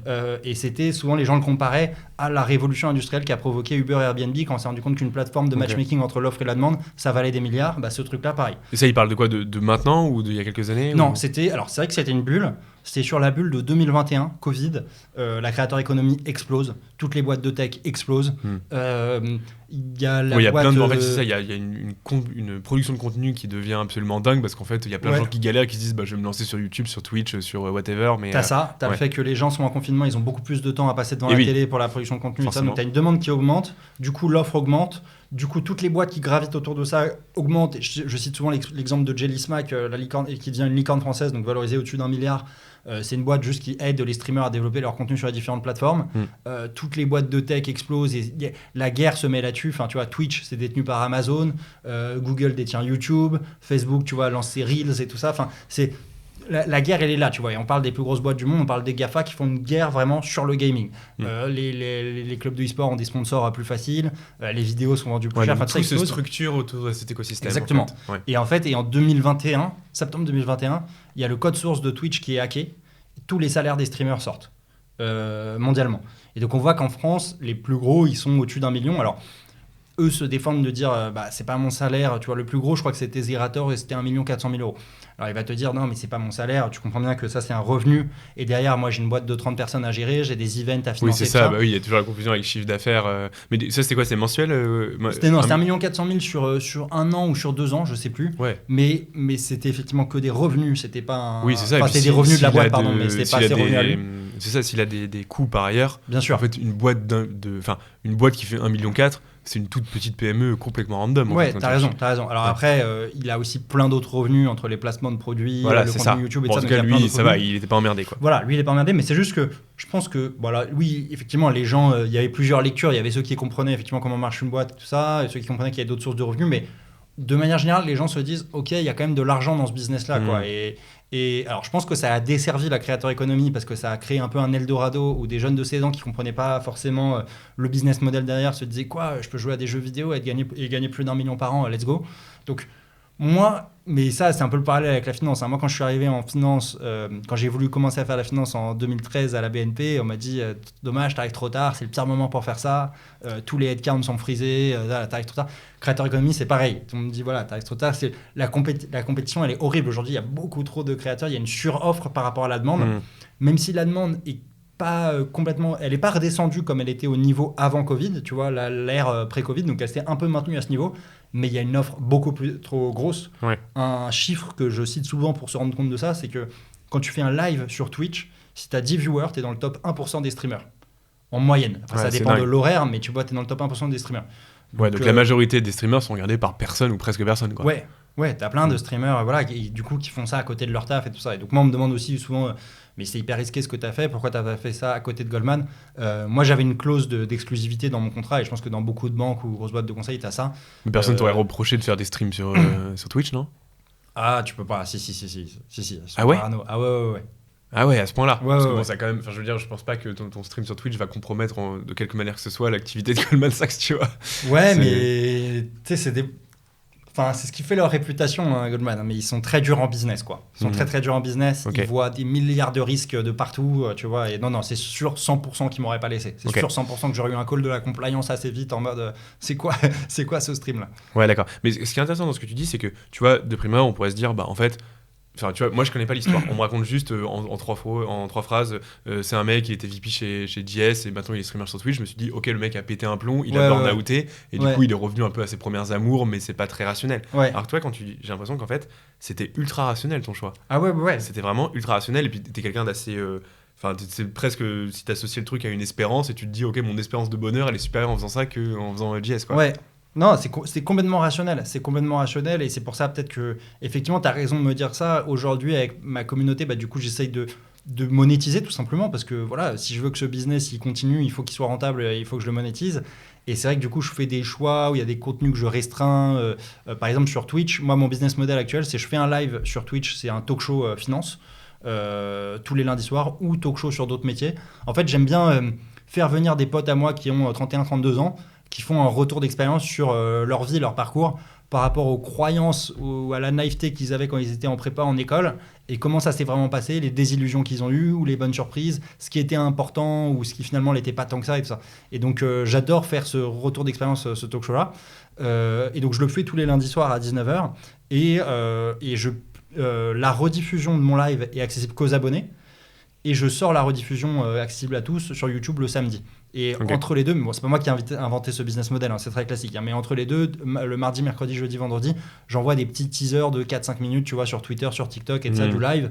Et comme ça, les gars. Où les gens s'abonnent, ok. Ouais. Parce que oui, qu'on comprenne bien, parce que tout le monde n'est pas familier avec Twitch. En gros, sur Twitch, quand tu t'abonnes, c'est pas genre comme sur YouTube, tu t'abonnes, c'est cool. Ouais. C'est tu payes la personne pour t'abonner. Ouais, c'est ça. Alors, Twitch, tu payes 4 € par mois. Mais comme Twitch appartient à Amazon, si tu as Amazon Prime, tu as le droit à t'abonner à un streamer tous les mois de manière, gratuitement. Okay. Donc voilà, il y a beaucoup de gens qui passent par ça. On te dit qu'ils te donnent leur sub Prime.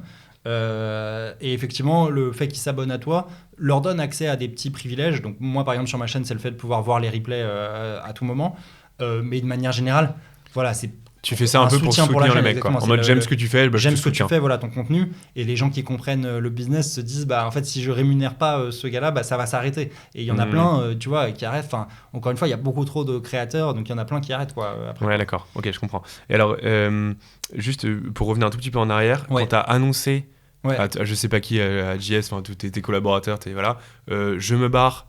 Et elle va me dire, ah ouais, tu vas dans quelle banque? Non, je vais bosser dans la creator economy, je vais faire des lives sur Twitch. Ouais. Quelle était la réaction des gens de manière générale? Enfin, j'imagine que personne ne fait ça, littéralement. Donc, ouais, bah en fait, et c'est pour ça que j'avais préparé mon truc, c'est que c'est sûr que je pense que tout le monde m'a pris pour un fou. Tout le monde m'a pris pour un dingo. Mais bon, ça, n'importe quel entrepreneur peut le dire. Hein. Quand tu es entrepreneur et que tu quittes les rails, le conseil, la finance et tout ça, t'arrives, il n'y a plus de rails, quoi. T'es dans le désert, il n'y a plus rien. Enfin, moi, quelqu'un qui avait fait ça, vice-président, et qui se lançait dans le gaming, personne ne l'avait fait à ma connaissance. Donc forcément, tout le monde me disait, t'es fou, qu'est-ce que tu fais? Et quand tout le monde te dit que t'es fou, qu'est-ce que tu fais? Et que t'es le seul à penser, tu vois, que ton truc marche. Je parle des gens plus loin de finance. Hein. Je parle pas de mes amis proches et de ma famille. Mais on pourra en venir à leur réaction après. Mais à ce moment-là, c'est compliqué, ouais, parce que je suis pas quelqu'un qui est particulièrement, énormément confiance en moi. Tu te dis, est-ce que je sais ce que je fais? Tout le monde te dit que c'est une idée de merde, en quelque sorte, quoi. Non, j'exagère, mais ils osent pas te le dire. Oui, mais tu te rends bien compte qu'ils sont pas en mode, ouais, super idée, quoi. Ouais, non, ils sont, les gens proches à qui, les gens proches à qui je peux faire mon pitch. En fait, t'as toujours, tu as plusieurs cercles, on va dire, tu vois. Les gens à qui je fais mon pitch. Effectivement. Et à ce moment-là, moi, je me fais accompagner par des coachs pour une transition professionnelle. Et donc, je panique comment le dire à mes coachs. Et mes coachs me disent, franchement, on a l'impression que tu as très bien réfléchi au projet et tout ça, tente-le. Et donc, voilà, les gens à qui je peux faire le pitch, ça passe. Mais les gens à qui je ne fais pas le pitch, qui voient le truc publié sur LinkedIn, où il y a une miniature de League of Legends, où on me voit avec un Nasus derrière moi, où j'explique, j'appelle ça Nasus from Guignol to Diamant, quoi. Les mecs se disent, mais what the fuck? Et Et donc les gens à qui je n'ai pas fait le pitch, Ouais. ils osent pas m'en parler, mais j'ai plein de retours, soit de collègues, soit de mon frère, dit, soit ouais, d'autres qu'est-ce gars qu'il a fait, qui quoi. ont des retours et qui disent ton frère est complètement fou. Il Il a ouais. pété un Et plomb. donc je sais que voilà, les gens de loin se disent le gars a pété un plomb. Le gars a pété un plomb. Ok. Mais enfin, Alors que toi, pas du tout, en fait, c'est hyper rationnel. Mais du non, coup, non, c'est- et puis surtout, je m'en fous de ce que les gens pensent. Enfin, à Mais ce moment-là, c'était quoi tu fais le truc trigger, je fais le truc enfin, pour moi avant tout, quoi. moi, ce que j'aimerais comprendre, c'est le moment précis où tu t'es levé un matin et tu t'es dit, vas-y, viens, j'arrête mon taf et je deviens streamer. J'avais cette idée-là. On est en 2000. Attends, c'est quoi les années Covid 2020, je bosse comme un malade, parce qu'avec le Covid, les banques ont performé de fou, et donc j'ai une année très très dure au taf.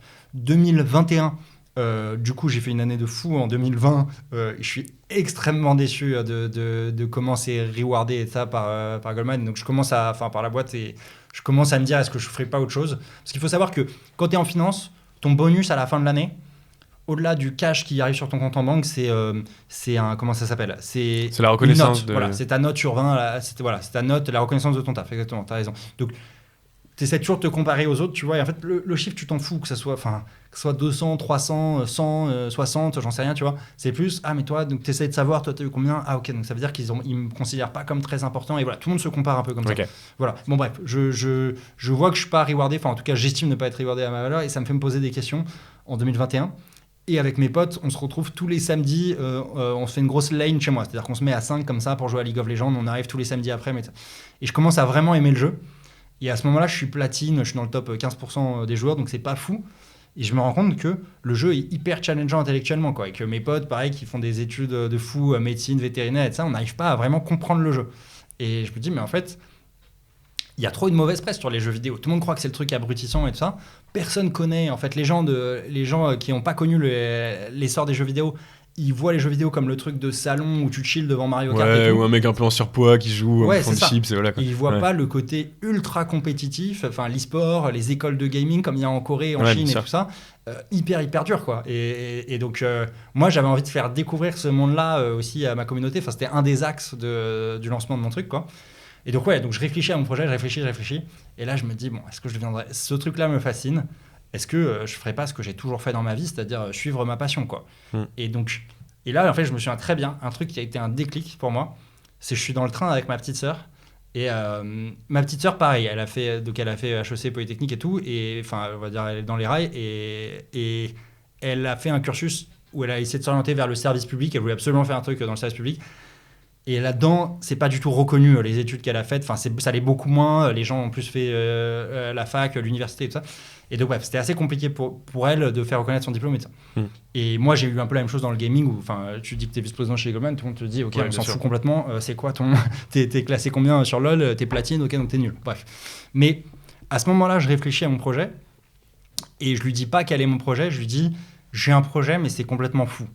Et elle me dit, si c'est complètement fou, ça peut venir que de toi, tu vois. C'est forcément un truc que la société t'a pas dit, la famille, c'est pas une pression extérieure, tu vois. Donc, et en fait, ce truc-là de me dire, bah, c'est peut-être mon truc, c'est peut-être ça, en fait, c'est peut-être que pour une fois, je vais m'écouter. Quoique, la banque, enfin, honnêtement, c'était un choix de passion. Mais en tout cas, je me suis dit, ça doit Mais c'est ce venir que de la moi. société attendait de toi. Voilà, T'as c'est fait aussi ce que- Franklin, c'est logique, 10 ans plus tard. Ça qu'il cochait soit, toutes les cases. Ça ouais. cochait toutes les cases. Enfin, quoique, Franklin, je me rappelle, une fois j'étais à un mariage, il y avait un prêtre jésuite qui avait fait le... Donc on est quelques années après Franklin, moi ça fait 2-3 ans que je suis chez Goldman. On est à un mariage, il y a le prêtre jésuite qui est là, et en fait il parle à 3 de mes potes, il y en a un qui est médecin, il y en a un qui fait je sais plus quoi, qui est dans une asso et tout ça. Il dit, mais ça, on voit à Franklin qu'on vous a inculqué des bonnes valeurs, vous avez tous un métier utilitaire et tout ça. C'était au brunch, et moi j'arrive avec mon assiette et tout ça, il fait, et toi tu fais quoi? Et je dis, je suis vendeur chez Goldman Sachs, et là... Le prêtre s'est décomposé, j'ai pas compris pourquoi, mes potes ont explosé de rire, mais bon, bref, c'était quand même connoté comme truc, quoi. Mais, donc, évidemment. Mais bon, on va pas dire qu'avec Goldman, j'étais sorti des rails, quoi. Non, On bien peut sûr. pas dire ça. Ouais, Mais voilà, et en fait, le fait que ma sœur me dise ça a retenti, et c'est là que je me suis dit, bon, bah, Hachim, let's go, on fait ça, quoi. Ok. Et du coup, maintenant que tu as un peu de recul sur la chose, est-ce que déjà tu regrettes ton choix ou pas? Et ensuite, si tu devais analyser point positif, point négatif par rapport à ton ancienne vie? Est-ce que je regrette mon choix? Pas du tout. Je suis hyper content. J'ai appris plein de trucs. En fait, tu vois, quand je me suis lancé dans le stream, il y a eu un an un peu de désert où je faisais mon stream dans mon coin avec 10 viewers et tout ça. Ouais, c'est ça, t'as 10 pilotes qui te regardent, ça doit être super dur, quoi. C'est dur. Ouais. Après, j'ai fait le choix, donc juste pour terminer, j'ai fait le choix en fait de me dire, ok, je suis pas reconnu parce que je suis pas bon dans le jeu, parce que justement les gens s'en foutent de VP chez Goldman et les gens vont pas suivre mon stream juste parce que j'ai pris des risques et que j'ai fait une reconversion. Tu t'étais dit, je serai jamais dans le top 1% joueur ou top 0,01, enfin, tu seras jamais un crack dans le jeu, mais ton histoire atypique peut te permettre un peu de percer. C'est ça que tu t'étais dit en fait. Au début, ouais, j'avais cette illusion-là, pour être honnête, de me dire, bon, bah, les gens vont reconnaître le move ballsy, what the fuck, et ils vont me suivre pour ça. Mais pas du tout, en fait, pas du tout. Donc voilà, et donc je me dis, bon, bah, comment je perce dans le gaming, et je regarde tous les gars qui ont percé dans le gaming, ils sont bons au jeu, quoi. Je me dis, bah, il faut que je devienne bon, et en fait, je me rends compte que j'arrive pas à faire tout à la fois, c'est-à-dire à la fois communiquer sur les réseaux, jouer au jeu, essayer de progresser au jeu, et animer mon stream en même temps, répondre au chat, et essayer d'animer tout ça. Donc là, je fais une pause de stream en janvier 2023 et je me rapproche d'un gars qui vend des formations et qui est un ancien joueur pro et qui accepte de me coacher pendant 3 mois gratuitement. Lui, ça faisait une pub. En gros, si lui, il arrivait à faire passer un papy comme moi de 31 ans master, c'est-à-dire top 0,5% sur League of Legends, ça prouvait la puissance de ses formations. Ouais, parce que qu'on comprenne bien, 30 ans, en gros, t'es cramé dans le jeu, entre guillemets, quoi. Ouais, 31 ans, je suis cramé dans le jeu. Les gens considèrent que les réflexes humains commencent à baisser à partir de 23 ans. Alors, il y a des joueurs pros qui ont 30-32 ans, mais c'est des gens qui sont entraînés toute leur vie. Si quelqu'un qui commence à 31 ans les jeux vidéo, voilà, sur Twitter, quand on a annoncé avec mon coach, on va prendre Jokaris, 31 ans, on va le faire passer master pendant 3 mois, les mecs... Enfin voilà, tout le monde s'est foutu de notre gueule. Tout le monde dit voilà, tu vas rager, tu vas jamais y arriver, tout ça. Et quand j'y suis arrivé, les gens ont dit c'est impossible, t'as triché et tout ça. Et donc alors du coup après je l'ai fait en live. Bon bref, t'as toujours un peu des haters, mais on a réussi à le faire, c'est trop cool. Et moi mon message c'était de prouver que j'ai réussi à le faire. Pas du tout parce que j'ai des prédispositions. Au contraire, j'étais particulièrement nul au jeu, mais juste que en fait on peut le faire, que n'importe qui peut le faire en fait en bossant quoi. En bossant, j'ai bossé comme un fou pendant 3 mois pour le faire et j'ai réussi quoi. Donc voilà. Mais c'est ça qui est marrant dans ton histoire. Enfin, il y a beaucoup de choses Enfin, j'ai écouté en particulier le passage qui m'a fait mourir de rire où Kazeo il s'appelle le mec, c'est ça qui t'a coaché. Dit ah putain t'es meufhead et tout, ça c'est chaud. Donc meufhead j'ai compris après. Donc ça veut dire en gros t'as une meuf en fait, c'est ça quoi. Ça. Donc en gros c'est incompatible le fait d'avoir une vie un peu affective quelconque. C'est incompatible avec le fait de se buter à LoL. Enfin bon c'était un peu cliché mais ça m'a fait penser limite à l'épisode. C'est pas cliché. T'as des clubs e-sport où quand tu signes le contrat, tu signes que t'auras pas de meuf. Ah ouais mais ça c'est incroyable ça. Je vois même pas comment tu peux le contractualiser. Mais c'est marrant parce que j'avais fait un article. En Chine. Non mais c'est ça. Mais je crois que l'article quasiment le plus majeur prépa, c'était nous en gros chaque année on fait un poisson d'avril. Et il y a 4 ans j'avais fait un poisson d'avril où je disais qu'en gros sans le citer mais bon ça visait certaines prépas, typiquement les Stan, les Franklin machin. En gros que ils avaient officialisé le fait que en gros ils s'étaient rendu compte que les mecs qui avaient une meuf avaient des résultats largement moindres que ceux qui n'avaient pas de meuf au concours. Et que du coup, désormais, ils n'autorisaient plus les mecs ou les meufs à avoir des relations amoureuses en prépa. Et ça avait fait un buzz toute proportion gardée, mais sur la petite sphère de la prépa, ça avait fait un peu frire tout le monde. Il y avait même beaucoup de gens qui y avaient cru et qui avaient demandé quelle prépa c'était, machin. Et enfin, c'est vrai que c'est drôle, tu vois, ce côté. Il y a la même réflexion en prépa, genre en mode, est-ce que c'est pas trop risqué d'avoir un copain et une copine enfin tu vois genre non, c'est un vrai sujet. Moi je pense que tout seul tu vas plus vite, à deux tu vas plus loin quoi. Je pense qu'effectivement peut-être à court terme si tu sacrifies tout le reste tu vois moi typiquement quand j'étais en stage chez Goldman tu vois c'est sûr que dans ma vie privée il y avait pas grand chose quoi. Donc c'est ça, voilà, j'ai fait 6 mois et les petites relations tu vois que j'ai tenté d'avoir ça marchait pas en fait parce que juste t'as pas le temps de t'investir. Je comprenais pas que de 7h à 23h je puisse pas répondre à mon portable. Oui voilà. Et ça c'était un concept que je n'arrivais pas à expliquer à quelqu'un qui avait pas connu ce truc là quoi. De 7h à 23h t'as pas le temps de répondre à un texto non donc voilà donc ça peut se comprendre. Après sur le long terme bien sûr voilà au bout d'un moment tu faut vivre ta vie aussi. Mais ce qui est drôle aussi c'est que tu vois c'est ce que je disais pour la majorité des gens jouer aux jeux vidéo c'est pas enfin je veux dire c'est pas valorisé quoi tu vois c'est pas le mec s'est buté aux jeux vidéo trop fort alors que toi tu mets et on le comprend bien en fait quand t'expliques mais tu mets sur le même plan les 3 moments de ta vie où t'as tryhard on va dire à savoir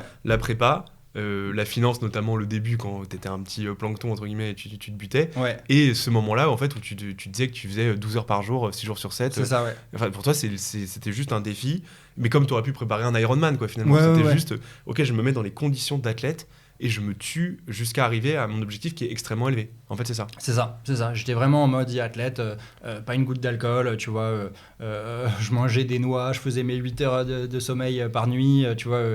Je revoyais mes parties, j'essayais de faire mon sport 1 à 2 fois par semaine. Enfin, Ouais, j'ai tout été câblé là-dessus en fait. Tout était câblé là-dessus et je faisais des sacrifices. Et tu vois, et ma copine aussi en a souffert pendant ce moment-là. Forcément, c'est 3 mois où c'est pas évident pour ma copine de vivre ça, quoi.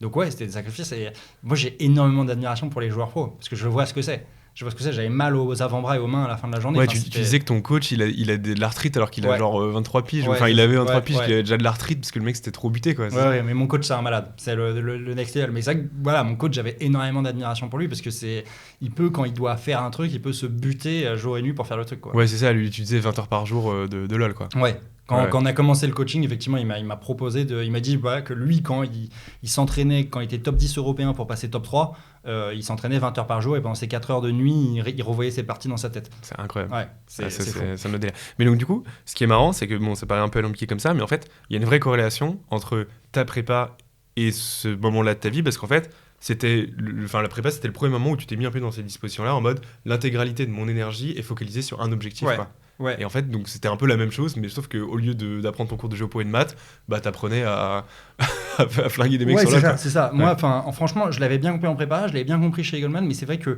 dans la vie, en fait, quand tu te rechallenges plus, tu l'oublies un peu. Et c'est vrai que après, une fois que tu as passé le stage chez Goldman, je ne dirais pas que j'étais plus challengé, mais c'est vrai que tu es quand même sur des rails. Bon, tu taffes beaucoup et tout ça, mais c'est pas aussi challenging.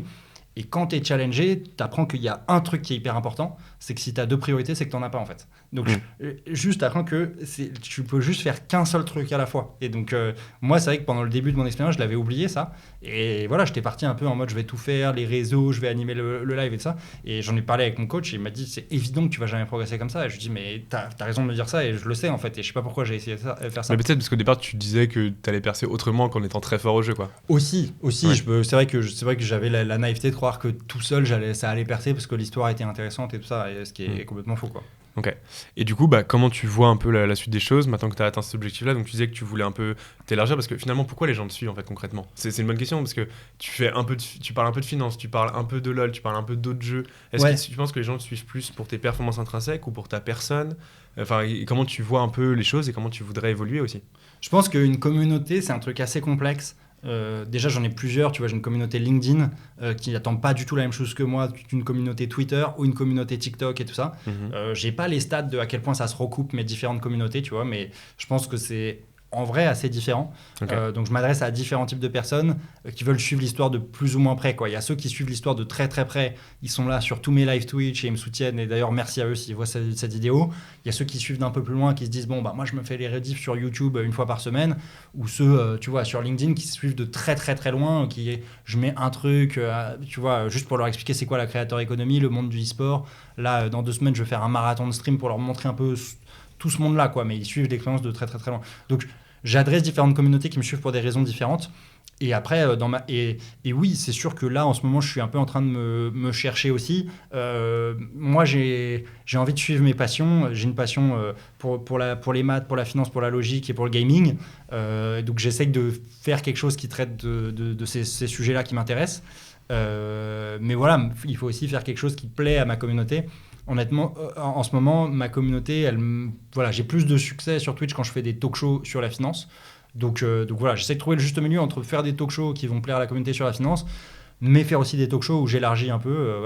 La dernière vidéo, j'étais avec avec mon meilleur pote qui est vétérinaire, d'expliquer le monde de vétérinaire, ça se passe comment et de ça, et les désillusions qu'il a eues et son parcours à 32 ans, ce qu'il a fait. Quoi.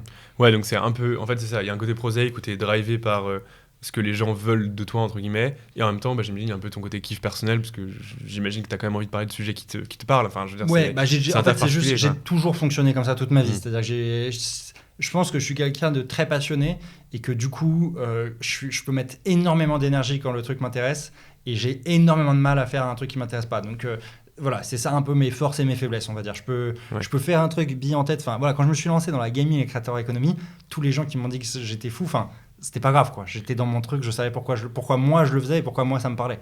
Et voilà, et puis après, donc, quand je suis passé master sur LoL après les 3 mois, donc top 0,5% des joueurs, énorme achievement. Il y a des gens qui ont un peu relayé l'histoire sur les réseaux et j'ai commencé à avoir une petite communauté. Et là, c'est un truc hyper gratifiant quand tu as une communauté, en fait, parce que les gens t'aident de fou. Tu reçois plein de messages bienveillants de gens qui disent ton projet m'inspire, mais pour d'autres choses, tu vois. C'est peut-être des gens qui veulent faire une reconversion, mais sur un truc qui n'a rien à voir. Je sais pas, peut-être un gars qui fait un job qui n'a rien à voir avec la finance et qui veut devenir demain cuisinier. Il se dit, bah, peut-être je peux tenter ma reconversion. Lui, il a fait sa reconversion dans son truc et tout ça. Donc voilà, donc c'est cool. Et le fait d'avoir une communauté, et c'est ça qui est surpuissant dans la creator economy, c'est que quand tu veux lancer un projet, ça se fait comme ça hyper rapidement, quoi. Genre là, j'ai lancé mon projet, je vais faire un roadshow dans toutes les écoles en septembre-octobre prochain. Voilà, il y a des gars qui ont relayé le truc, je m'en occupe, je te fais le truc pour Polytechnique, pour Centrale, pour HEC, tout ça. Et donc, c'est trop bien, en fait, d'avoir une communauté. Ça te donne une force de frappe énorme, quoi. Donc voilà. Ouais, ok, je comprends, hyper clair. Ce sera ma toute dernière question. Qu'est-ce qu'on peut te souhaiter dans les 2, 3, 4 années à venir ?